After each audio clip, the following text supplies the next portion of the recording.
April 2022లో ఇల్లు తీసుకున్నామండి. ఆ ఇల్లు పేమెంట్ మా అమ్మ వాళ్ళు ఇచ్చిన డబ్బులతోనే ఇల్లు తీసుకున్నామండి. మిగిలింది లోన్ పెట్టాము. లోన్కి కూడా ఇద్దరం కలిసే పెట్టామండి. లోన్ ఈఎంఐ కూడా నేను మా ఆయనకు సహకరించేది. ఇప్పుడు సడన్గా నాకు 2024లో నేను ప్రెగ్నెంట్ అయ్యానండి. ప్రెగ్నెంట్ అయినప్పుడు నేను కాన్పుకని మా ఇంటికి వెళ్ళాను. నన్ను ప్రెగ్నెంట్ అయినప్పటి నుంచి అంతకుముందు నుంచి కూడా వరకట్నం కోసం అని మా అత్త, మా ఆయన, మా ఆడపడుచు వాళ్ళు వేధించేది నన్ను. కానీ అడ్జస్ట్ అవ్వకుంటూ పెద్దవాళ్ళు అడ్జస్ట్ చేస్తూ మాట్లాడుతూ సర్ది చెప్పి పంపించారండి. ఇంకా నేను ప్రెగ్నెంట్ అయినప్పటి నుంచి నాకు ఇంకా టార్చర్ పెరిగిందండి. నేను ప్రెగ్నెంట్ అయితే నన్ను కొట్టి నిందించాడండి. ఇది హాస్పిటల్కి తీసుకెళ్ళి అప్పుడు డెలివరీ అప్పుడు వచ్చాడండి. వచ్చి మళ్ళీ తర్వాతకి గొడవ పెట్టుకొని 9 నెలల వరకు పాపను చూడడానికి రాలేదండి.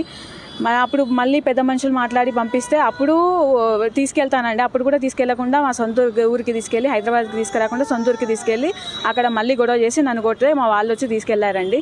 ఇంకా ఆయన రావట్లేదు అనేసి నా ఇంటికి నేను వచ్చానండి. నేను వచ్చేసరికి ఇక్కడ వాళ్ళు ఇల్లు మేము వేరే వాళ్ళు కొనుక్కున్నామని చెప్తున్నారండి. ఆ ఇల్లు కొన్న డబ్బులు మా పేరెంట్స్ ఇచ్చారండి. మిగిలింది లోను నేను ఆయనకు సహకరిస్తూ కట్టానండి. నేనే కట్టేదాన్ని. ఇప్పుడు సడన్గా వేరే వాళ్ళు వచ్చి మేము 3 నెలల కింద గొడవ అయిన పెద్ద మనుషులు వచ్చి వాళ్ళు మాట్లాడినప్పుడు వీళ్ళు కూడా వచ్చారండి. ఇల్లు కొన్న వాళ్ళు కూడా మా ఆయన తరపు వచ్చి మేము సపోర్ట్ చేస్తామని చెప్పారండి. ఇప్పుడు సడన్గా వాళ్ళు మేము ఇల్లు కొన్నామని ఇప్పుడు అంటున్నారు.